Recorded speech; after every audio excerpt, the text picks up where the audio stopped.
Hello, कैसे हैं आप लोग। चलिए शुरू करते हैं आज हमारी क्लास 10th की 10वीं की जो ये इंग्लिश की बुक है आपकी पनोरमा, उसका जो है ये chapter the peace for living को आज एक्सप्लेन करते हैं। इसमें एक्सप्लेनेशन प्लस में समरी और क्वेश्चन आंसर भी इसमें कराएंगे। क्वेश्चन आंसर समरी और एक्सप्लेनेशन हिंदी इंग्लिश दोनों इसमें करेंगे। तो चलिए शुरू करते हैं। ये H.C. हचिसन के द्वारा लिखी गई ये कविता है। कविता नहीं है, ये क्या है, कहानी है। चैप्टर 1 आपके पास ये आ रहा है ना, क्लास 10th का चैप्टर 1 को आज हम लोग क्या करेंगे, एक्सप्लेन करेंगे, देखेंगे इसमें क्या बात हुआ है। अब देखें, जो चैप्टर का नाम है द पीस फॉर लिविंग, इसका मतलब होता है जीवन की गति। लिविंग मतलब होता है जीवन और पीस मतलब होता है गति। तो चलिए शुरू करते हैं इसको। कह रहे हैं कि जो हचिसन है ना, वो एक ब्रिटिश नॉवेलिस्ट है, यानी कि ब्रिटिश उपन्यासकार है। Exhibit an exceptional flair for touching the sensitive issue of the complimentary society. कह रहे हैं कि समकालीन समाज के जितने भी एक्सेप्शनल फ्लेयर है ना, जितने भी इशू है, सेंसिटिव मुद्दे जितने भी, उनके ऊपर ये क्या करते हैं, लिखते हैं। With all it's contradiction and paradox. Contradiction मतलब होता है विरोधाभास। इसका मतलब होता है क्या, विरोधाभास और इसका मतलब होता है पैराडॉक्स का मतलब होता है पूर्वाग्रह। क्या होता है इसका मतलब होता है पूर्वाग्रह।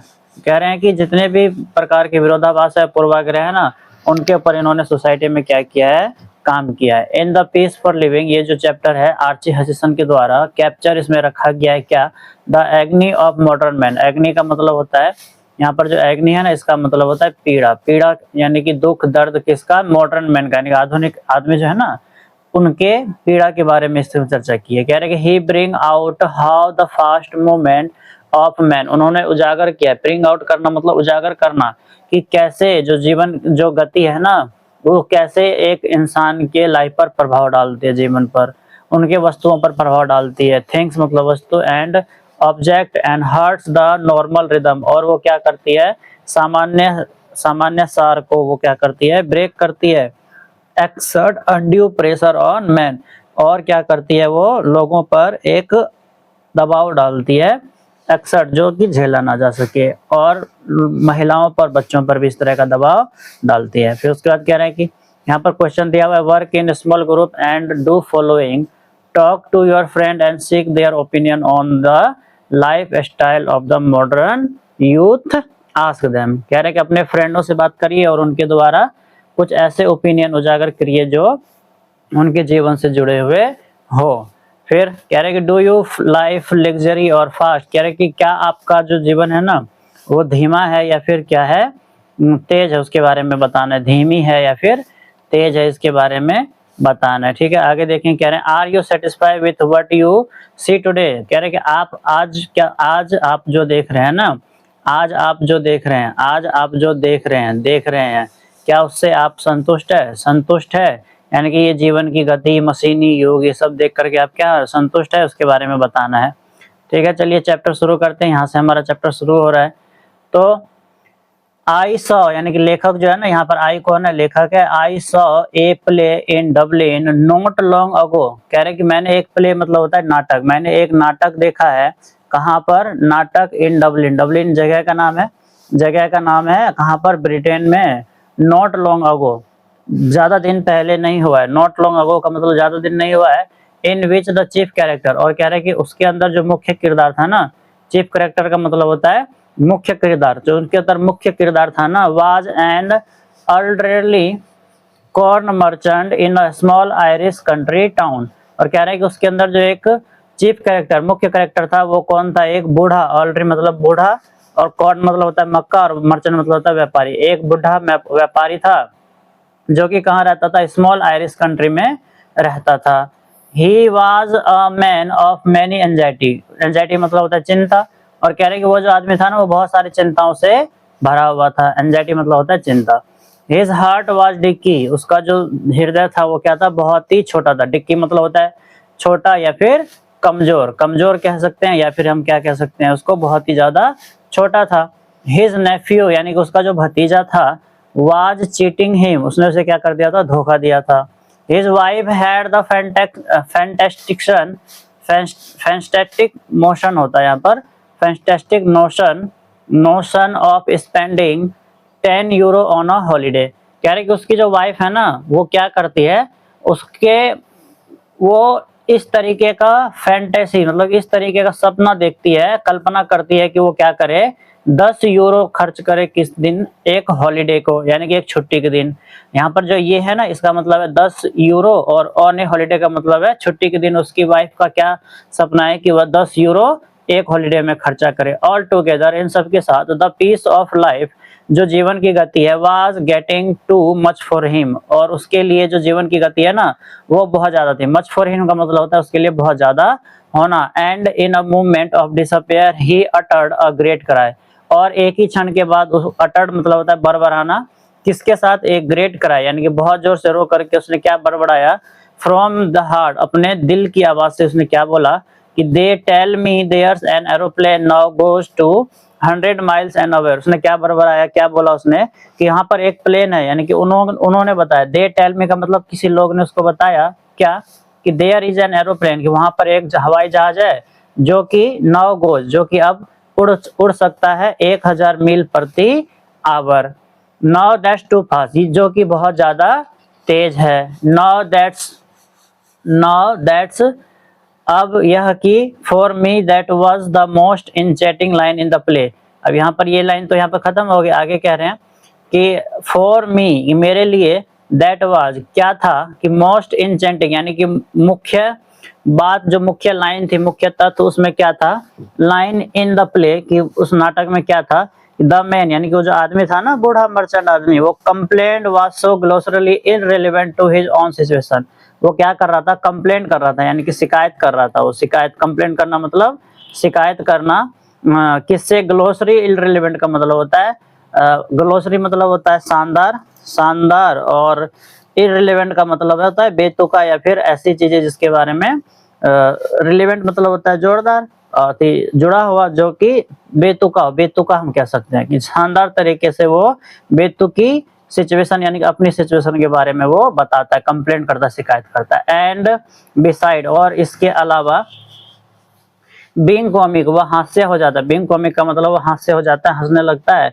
It struck me as a perfect illustration of the way the Irish get at subtle truth by the most unlikely approach। subtle truth का मतलब होता है सूक्ष्म सत्य, सूक्ष्म सत्य, subtle truth का मतलब होता है सूक्ष्म सत्य। तो वो कह रहा है कि ये अष्टक, यानी कि वो देखकर स्तब्ध हो गया कि परफेक्ट इलस्ट्रेशन, यानी कि इस तरीके का रहस्यमयी तरीका उसके इस सूक्ष्म सत्य को बताने का, अनलाइकली अप्रोच, जो कि बहुत ज्यादा क्या है, अप्रोच हीन। अनलाइकली मतलब ना पसंद करना, approach. You so what the old fool mean, आप देख सकते हैं कि वो जो बूढ़ा व्यक्ति है ना उसकी क्या जो है ना मतलब है, फूल मतलब यानी बेवकूफी वाली बात है। नॉट दैट, ना इसके अलावा, I have any dislike of rapid movement my self, और कह रहे हैं कि ऐसा, नॉट दैट, इसके अलावा मेरे पास और कोई भी, इसीलिए मैं इस क्या करता हूँ, जीवन के डिसलाइक करता हूँ, किस चीज को, रैपिड मूवमेंट, यानी कि तेज गति, माई सेल्फ, खुद को। आई enjoy going in a car at 90 mile an our, कह रहे कि हर जगह तो मैं नहीं करता, कई बार मुझे ये चीजें पसंद भी होती है। फिर कह रहे कि मैं एंजॉय, मैं मस्ती करता हूँ, किसको, गोइंग, कार में जाना, कहाँ, 90 माइल पर आवर, यानी कि 90 किलोमीटर प्रति घंटे की रफ्तार से वो उसे कार में जाना पसंद है। कहाँ जाना पसंद है इसके बारे में हम लोग अभी देख लेते हैं। कह रहे कि not that have any dislike of rapid movement myself, I enjoy going in a car at 90 mile an hour so long as I am driving and so long as it is not my car. और कह रहे कि जितना दूर मैं चाहूँ उससे जा सकूं, परंतु वो क्या हो कि मैं चला रहा हूँ और मेरी वो कार ना हो, तब मैं उसमें 90 मील प्रति किलोमीटर घंटे से मैं जाना पसंद करूंगा। एड्योर द मशीन, एड्योर मतलब होता है वर्शिप, पूजा करना। एड्योर द मशीन, मशीन मतलब कि जो भी आधुनिक मशीन है। द हुरल, हुरल मतलब होता है तेज गति या उछालना। You about at better see, better see का मतलब होता है एक जगह, है ना, वाटिका टाइप का। तो कह रहे हैं कि मैं उन मशीनों का पूजा करता हूँ जो मुझे क्या करती है, तेज गति से लेकर जाती है, कहाँ, बेटर सी में। टू डाइन इन लंदन, कि मैं, डाइन मतलब होता है डिनर, करूंगा कहाँ पर, लंदन में। एंड लंच, और लंच करूंगा कहाँ पर, लंच मतलब दोपहर का खाना, न्यूयॉर्क में। और next day seem to be a most satisfactory experience, और अगले दिन मुझे ऐसा लगेगा कि मैं बहुत ज्यादा संतुष्ट हूँ, संतुष्ट अनुभव मैं महसूस करूंगा। कि जब वो डिनर कर लेगा लंदन में और लंच करेगा ना न्यूयॉर्क में, तब वो क्या हो जाएगा, बहुत ज्यादा संतुष्ट हो जाएगा। आई एडमिट इट, मैं उसमें गिर जाता हूँ या स्वीकृत हो जाता हूँ, एक्सक्लूडिंग, सबको बाहर निकाल के, और the real pleasure of travel, कि हालांकि उसमें मुझे ट्रैवल करने का मजा नहीं आएगा, क्योंकि जल्दी आएगा तो उसको आनंद आएगा। तो प्लेजर मतलब होता है आनंद, और ट्रैवल मतलब होता है पर्यटन, यहाँ से वहाँ जाने आने का। कह रहा है कि मुझे आनंद तो नहीं आएगा, परंतु the sort of fun you get from a country bus in Somerset और स्पेन, आपको मस्ती कहाँ मिलेगा, एक छोटा सा टर्म में जब आप क्या करेंगे, घूमेंगे ना कंट्री बस में, कहाँ, समरसेट ऑफ स्पेन, जब आप देखेंगे समरसेट ऑफ स्पेन का मतलब होता है स्पेन की सूर्यास्त को देखेंगे। But it give you a superficial sense of drama, परंतु ये आपको ऐसा लगेगा बेतुका सा नाटक है। It was a sort of excitement our ancestor had to do without, कह रहे हैं कि ये वाला जो शॉर्ट यानी कि क्षणिक एक्साइटमेंट है ना, उत्साह है, ये हमारे एंसेस्टर यानी कि पूर्वजों के लिए ये क्या हो गया था, नहीं था। हैड डू नॉट मतलब कि विदाउट, कि उन लोगों ने बिना इसके भी अपना जीवन जिया। And we might just as well accept it, और हम लोगों को इसे क्या कर लेना चाहिए, स्वीकार कर लेना चाहिए। कैसे, ग्रेटफुली, ग्रेटफुली का मतलब होता है बहुत ज्यादा उत्साहपूर्ण से। No, where speed become something unfriendly to me is where the mental activity of our time tend, कह रहे कि नहीं, मैं है ना उस चीज के लिए, अनफ्रेंडली मतलब होता है मित्र, अमित्रपूर्ण हो जाते हैं वो, किससे, जब वो उनके मेंटल यानी कि मानसिक क्षमता की बात आती है ना, टाइम डेंट, कि जल्दी से कोई काम करना हो, तब उसमें क्या हो जाते हैं, पीछे रह जाते हैं। एज दे नेचुरली डी, जैसा कि मैं सामान्यतः करता हूँ। To follow the pace of life machine, कि मशीनों की गति को पार छू लेना, ये मेरे लिए क्या हो जाता है, कई बार अनफ्रेंडली हो जाता है। कह रहे कि आई स्पीक विथ प्रोजुडाइस, मैं पूर्वाग्रहों के साथ बोलता हूँ। Because I belong to the tribe of slow thinkers, क्योंकि मैं नाता रखता हूँ, बिलोंग करना मतलब नाता रखना, किससे, स्लो थिंकर्स, ट्राइब मतलब होता है जात, और स्लो थिंकर्स मतलब होता है धीरे सोचने वाले। Those who are cursed with alacrity and the celerity का मतलब होता है कि जो वे जो कि श्रापित है, कर्ष मतलब श्रापित है, किससे, धीमी और धीमी गति और धीमी सोचने वाले और धीमी काम करने वाले लोगों से श्रापित है। ऐसे स्लो थिंकर्स के साथ मेरा क्या है, नाता है। People who liked on the most devastating repartee about 4 hour after the party is over, इस लाइन का मतलब है कि वो लोग जो है ना, वे लोग जो स्लो थिंकर्स है, वो क्या सोचते हैं कि जब एक पार्टी खत्म हो जाती है, डिवेस्टिंग रिपार्टी, कि जब उन्हें बाद में याद आता है, रिपार्टी का मतलब होता है बहुत देर के बाद, और डिवेस्टिंग का मतलब होता है जब खत्म हो जाए, अबाउट 4 आवर, खत्म होने के 4 घंटे बाद, after the party is over, जब पार्टी 4 घंटे के बाद खत्म हो जाता है ना, तब उन्हें जो है ना उस पार्टी के बारे में पता चलता है कि पार्टी में क्या बात हुई थी उससे पहले, क्योंकि सोचने में इन्हें बहुत टाइम लग जाता है। I am one of those who are guaranteed to get the lowest mark in any intelligence, कह रहे कि मैं उनमें से एक हूँ जिसे गारंटी यानी कि पक्का है ना, सबसे कम नंबर आएगा। लोवेस्ट मार्क मतलब सबसे कम नंबर आएगा किसमें, इन इंटेलिजेंस टेस्ट, यानी कि बुद्धिमत्ता की क्षमता की जब परीक्षा होगा ना, कह रहे कि हम जैसे लोगों को बहुत कम मार्क आएगा।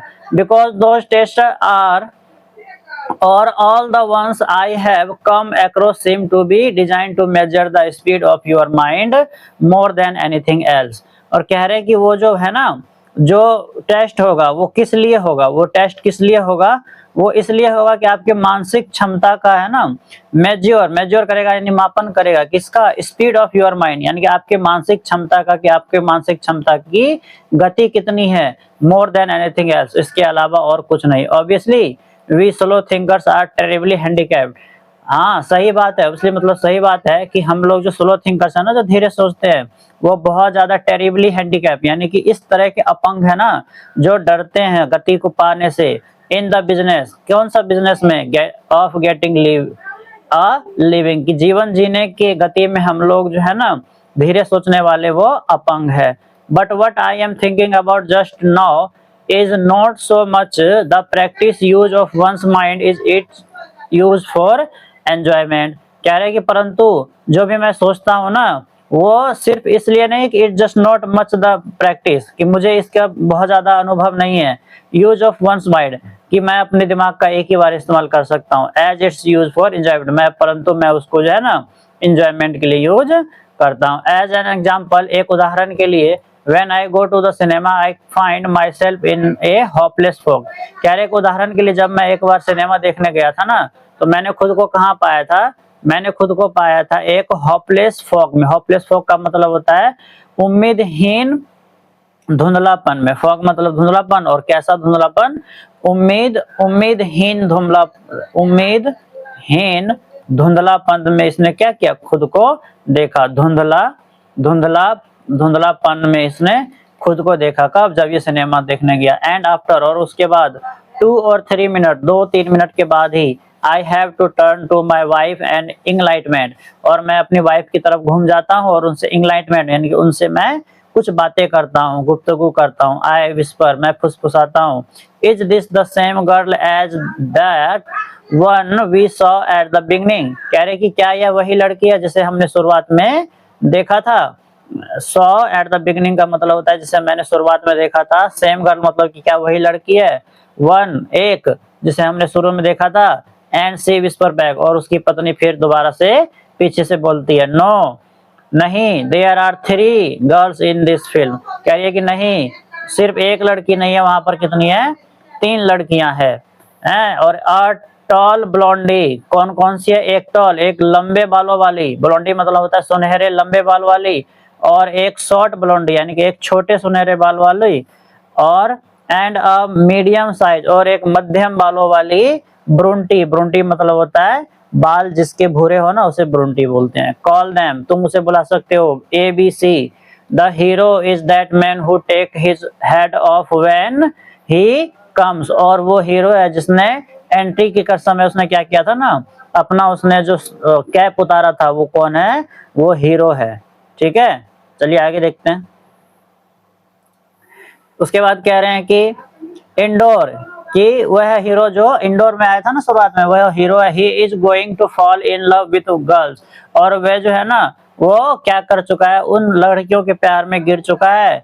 किन किन लड़कियों के साथ, वो ABC लड़कियों के साथ। किस क्रम में, कि पहले वो B से प्यार करता है, फिर C से, फिर A से, इन दैट ऑर्डर, इसी क्रम में वो उनसे क्या कर बैठा है, प्यार कर बैठा है। And so it prove to be, और वो इसे क्या कर रहा है, प्रूव कर रहा है कि मैं तुम्हें प्यार करता हूँ, उसको वो दर्शा रहा है, प्रूव कर रहा है। There you have a mind which has trained itself to work in high gear through as a matter of in fact it can work in other gear just as well। कह रहे कि यहाँ पर जो है ना, there you, यहाँ पर have a mind, ऐसा दिमाग होना चाहिए, which है, जो कि काम करे, जो कि प्रशिक्षित हो खुद से काम करने में। Work in high gear, work in high gear का मतलब होता है हम गियर लगाते हैं ना गाड़ी का, तो ज्यादा गियर लगाते तो ज्यादा तेज में चलता है। तो कह रहे हैं कि यहाँ पर आपका दिमाग कैसा होना चाहिए, हाई गियर में होना चाहिए।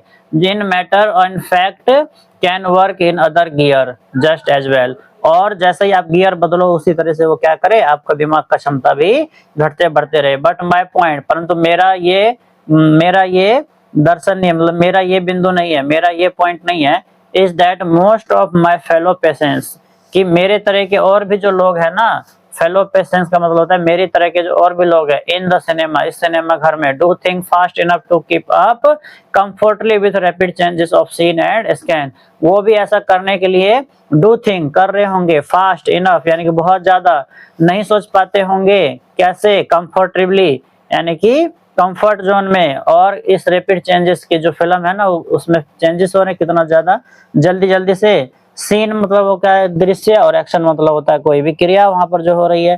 They think much faster than people did 30 years ago possibly because those who do not think fast in high street nowadays may not get another chance in this world to think at all।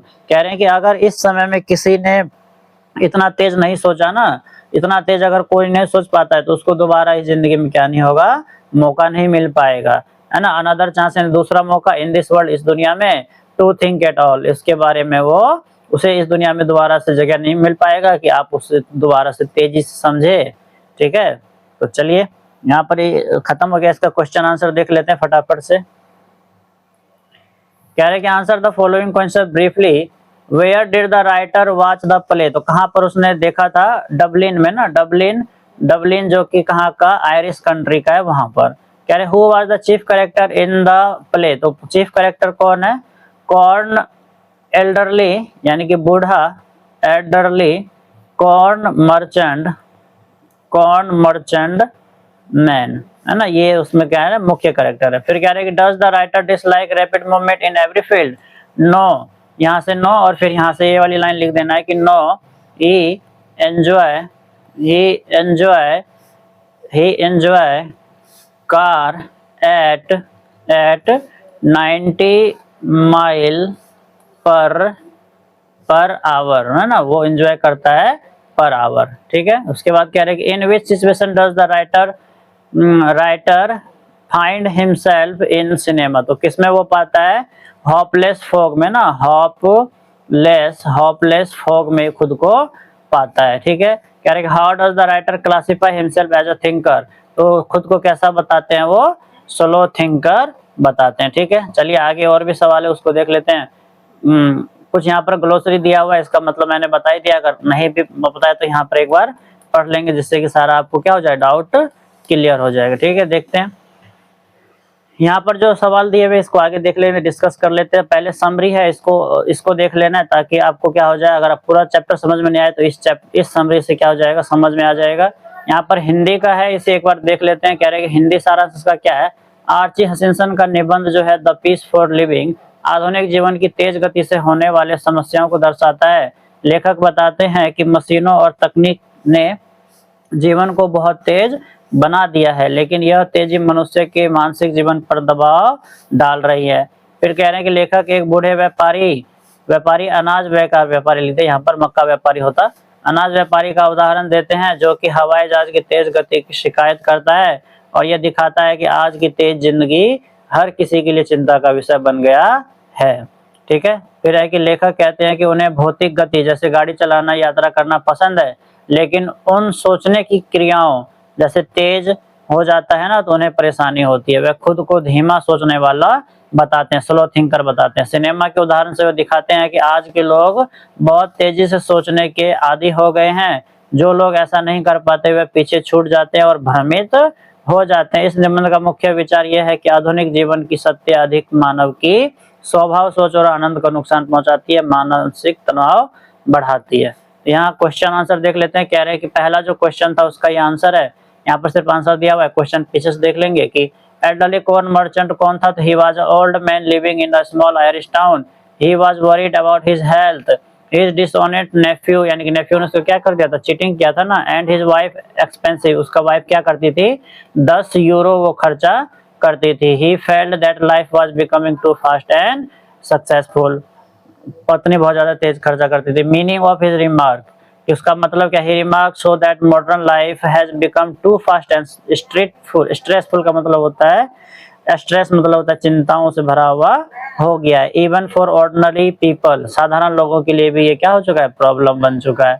अगला है कि modern excitement versus ancestor की बात है, उसमें पूर्वजों की बात क्या थी, today we enjoy fast travel like car and aeroplane which give us sense excitement is it both an advantage save time and disadvantage reduce real enjoyment and peace, आनंद कम हो जाता है। स्लो थिंकर्स कौन है इसके बारे में बताएं। Slow thinkers are to who can not think quickly, they are handicapped because modern life damage quick thinking, so they struggle to succeed.